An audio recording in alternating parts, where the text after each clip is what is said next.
I know it's hard being a student and you have so much to balance, but I think the time that you spend during college and the network connections that you make really impact your future. So just trying to get involved, even if it's a club or a local business, just putting yourself out there, be willing to do things small or big, just really saying yes to almost everything with reasonable limitations. But I think Like just doing the most is really the best that you could do. like podcasts with crazy guys with long goatees, Yeah. right?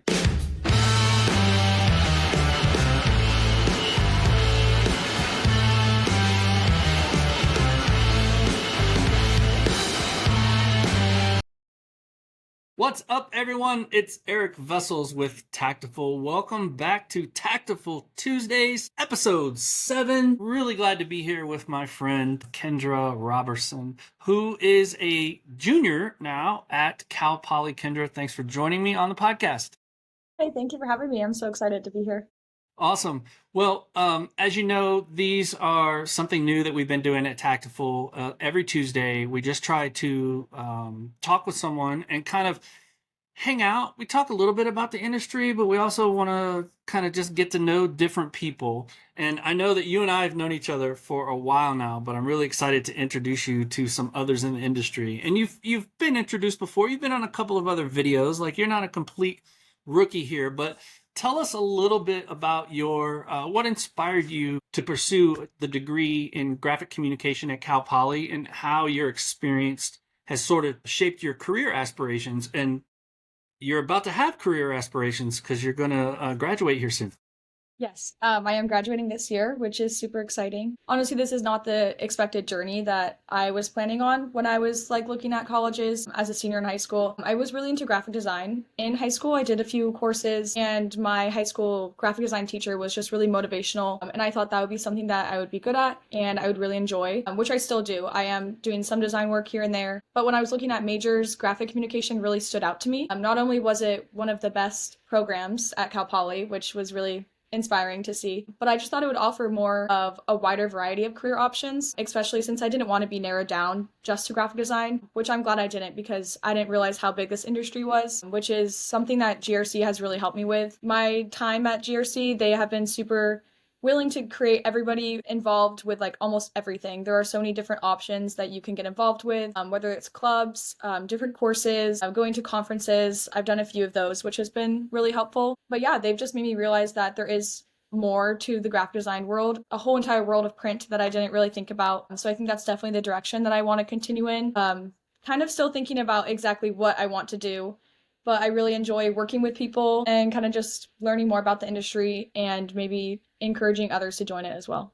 So I think I made the age old mistake of, like, I know when you're a parent, you like constantly see your kids as just stuck at one age. You're not you're a senior. You're about to I am graduate. a senior, yeah. What am I thinking? Like, I just called you a junior. Like, in my head, you're probably just a sophomore because that's when we met.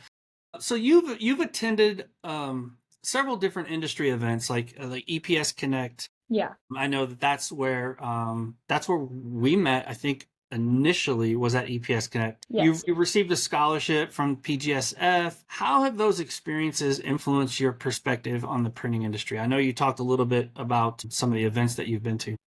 I think those experiences really changed my idea of what the industry actually was and kind of just inspired me to maybe pursue something in that and see how many different fields that it touches. It's really not just working with printers, there's also like marketing, automation, developing like the use of AI.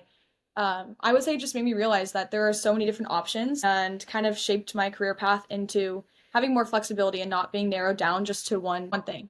Yeah, it really does open your eyes when you go to these different events, because there's always going to be a good mix of like technology to see, but also people, and that I think is what inspires me most about the industry. And a side note, one of the ways that we've been in contact over the years was we had a roundtable discussion at an e-productivity software connect event, and the discussion was around, hey, we need to mentor people. And I remember my good friend Carrie Klepsick was at my table, and we basically had the conversation of like, well, just go do it. And so like a day or two later, I pinged you and I was like, hey, how about having me as a mentor? And you in the poorest judgment possible accepted the offer, and we've been kind of talking periodically ever since. Talk to me a little bit about and not about me because I don't want it to be about me, but mentorship as a student coming into an industry, whether or not it's a teacher or someone you meet in the industry, how important is that in terms of like gaining that confidence and starting a career in an industry?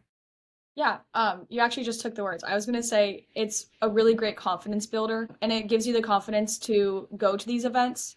I realize how small the industry is, even though it's such a wide variety of applications. I end up seeing people that I've met years ago at different conferences, and it just gives you the confidence to be able to talk to people, and more of like a real life experience of understanding what different people do with their jobs. I really enjoy hearing about like what people like or dislike about their jobs, what their actual functions are. Because when you're looking for careers, it's like, oh, like a sales manager, but what do you actually do? I like asking those questions Right. and getting more knowledge of maybe that's something that I would be interested in. And yeah, like I remember I was going to a career fair and I was talking to a project manager at Boone, and I just wanted to ask them, like, what do you actually do? Because it might be a silly question, but people like in my position, we don't really know what these positions entail. So that was really inspiring just to have kind of someone in the industry already talk me through it. And that inspired me to actually apply for the project manager at a print company on campus, which I'm now the project manager for. But it's just super inspirational and it gives you confidence to do things that you didn't think that you were willing to do or able to do.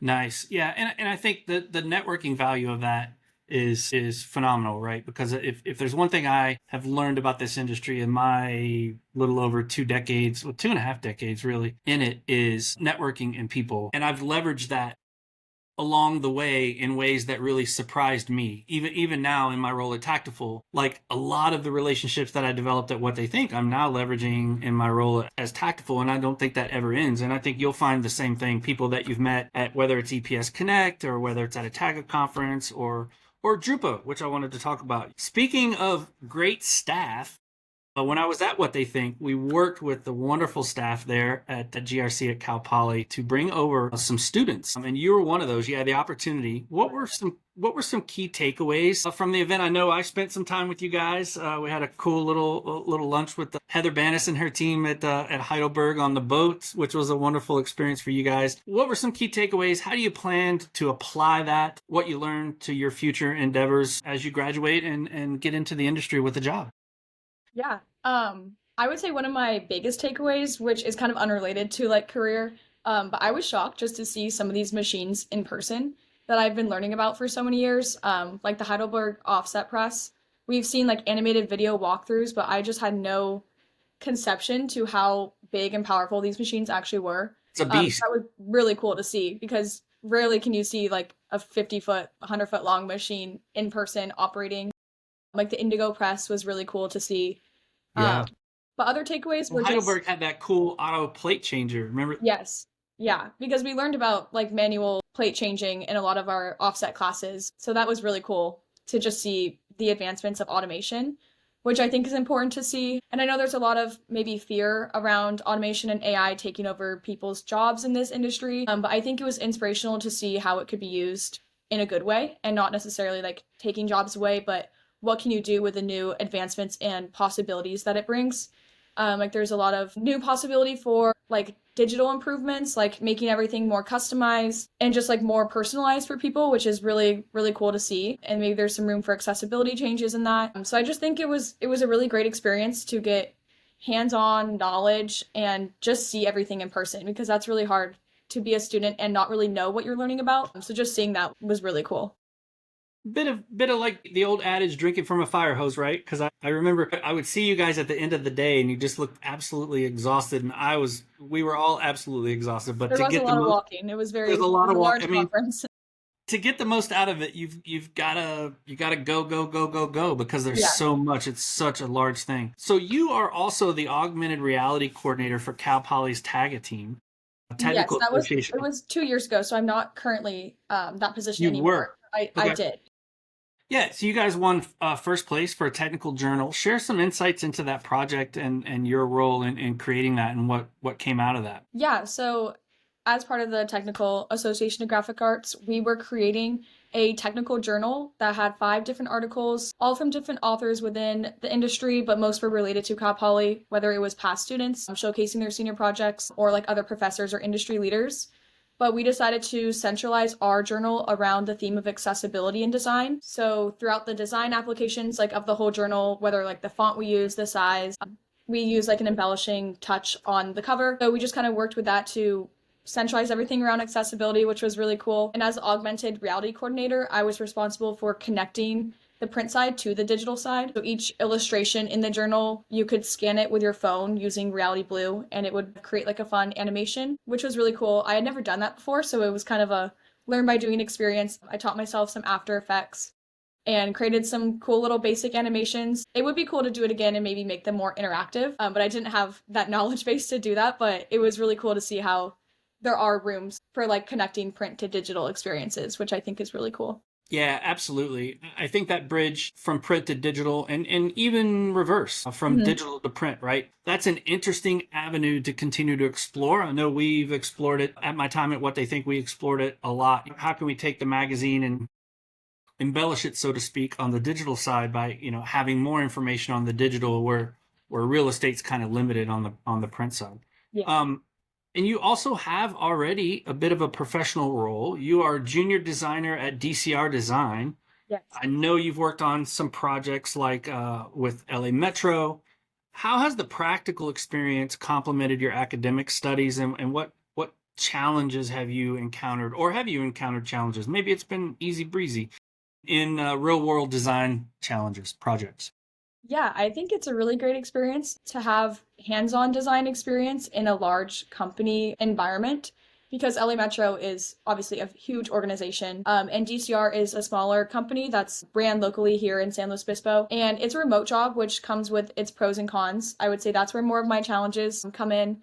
When I first started, I was definitely going into office more to kind of get some like hands-on knowledge from the other people and have them help me with what I was actually doing, because there's obviously a learning curve to every job. But it's been great just seeing the entire workflow of coordinating with different project managers, and they have to do a lot of like transit development. And when there's a lot of projects going on, just being adaptive to all the different flexible timelines. If something's supposed to be done in January, you can't rely on it necessarily being done in January. So we have to be flexible with just creating designs when they need them. And we always are keeping the user in mind, which is where we come into play. Because it's such a big organization, it's easy just to think of which routes are we doing and what are we changing, but we try to make it easy for the user to understand the map. So we bring that viewpoint to them, which I think is really cool and fun. And just seeing if it would be understandable for someone who doesn't know much about the LA Metro, which I think is great because I didn't know much about the LA Metro. So I was able to bring that new viewpoint of, does this map make sense? Or if I needed to go somewhere, where would I first look at? Yeah. So you're really thinking of it. I mean, there's a design aspect in terms of the aesthetics, but there's also information design, right? Yes, it's like a how do you? combination of both. Yeah, exactly. I've always found that super interesting. I think I have a coffee table book or two that just completely dedicated to designing information to make it, and subway systems or mass transit systems are some of the ones that are the most challenging because they're so complicated. Yeah. And people need to be able to figure it out kind of quickly. Hey, here's where I'm going. You can't take away too much information, but we try to limit it to what they really do need to know. Exactly. Cool stuff. Well, it's Tactiful Tuesdays, so we're going to talk about digital embellishments a little bit. Yes. So I want to hear from you as someone that's sort of kind of viewing it from the outside, right? Or just starting to sort of learn about some of these technologies. But given the shift towards digital embellishments, as we've been discussing on episodes of Tactful Tuesdays and in all of our training that we do at Tactical, what are your thoughts on the future of digital print, and how do you see these new technologies influencing design possibilities? And you specifically mentioned something earlier about accessibility. Is there a role for embellishments in accessibility type concerns? Yeah, I think there definitely is a great room for improvement for accessibility using digital print, whether it's actually making it readable, like with your hands, like more of like a braille type of embellishment, or just working on like higher contrast. I think that's a lot more doable with digital print. There's like a wider variety of what you can do. I think it's great to make it personalized. I think digital embellishments are a way to make that product stand out. And as we continue, there's going to be more and more products being developed all the time, and you have to find, how can I make mine stand out, or what will make mine unique, which I think is only able to do with digital embellishments, because with traditional forms of printing, you can't really customize pieces or add those unique embellishments. And coming from like an outsider perspective, I even noticed that when I'm walking through a grocery store, like, oh, that wine bottle is really cool with that unique like foil finish or like the raised, embellished, the UV design, intricate patterns. Yeah. I think all that is super cool, and I don't think it'll be going away. I think it'll be getting bigger and more important as we continue. We think the same thing, and a lot of what we're teaching in our training is um, the emotional impact that print can have and the emotional impact that embellishments can have, right? And one of the things that we teach is your first challenge is to get a consumer to see it, right? And a lot of times that could be embellishment in terms of, like you said, a foil reflection or whatever. And then your second challenge is to get them to touch it, right? So tactile things that we can do in print. And once you get them to see it and touch it, guess what they do next? Buy it. They buy it. They buy it. Exactly.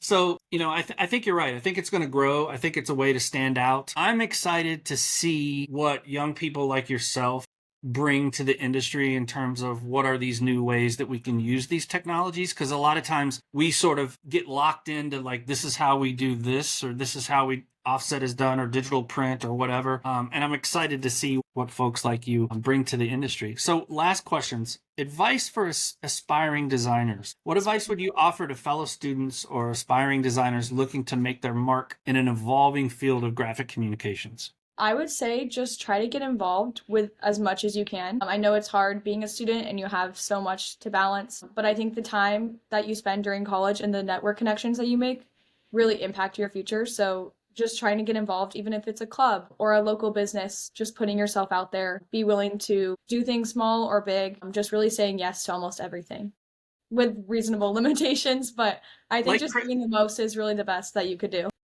like podcasts with crazy guys with long goatees, Yeah. right? So last thing, and this is the most important part of this interview. When will you be available for employment, and how would somebody contact you? Yes, I will be available probably August or September after graduating. You can find me on LinkedIn under Kendra Roberson or my email, kendraroberson03@gmail.com. Those are probably the two best ways to reach me, but I'm Awesome. more than willing to start looking for my career options. And if anybody has any inquiries, please let me know. Heck yeah, excited to see it. And if anybody wondering, you can also contact me because I'm Kendra's mentor. I'm going to make sure that she gets placed in the best possible position so that she can have an amazing career, because she's a phenomenal human, as you've just learned in the past nearly 20 minutes here. Hope you've enjoyed this. Kendra, thanks so much for being on Tactful Tuesdays. And again, for just being, have to say, I've learned a lot. Like the mentor has been mentored. I will just say I learned a lot hanging out with you over the past couple of years, and hope to continue to do that. Best of luck in finishing up with school and getting finding that perfect job and that perfect fit for you. I wish you well. Yeah, thank you. And thanks for having me on. It's always fun to chat. Thanks. See ya.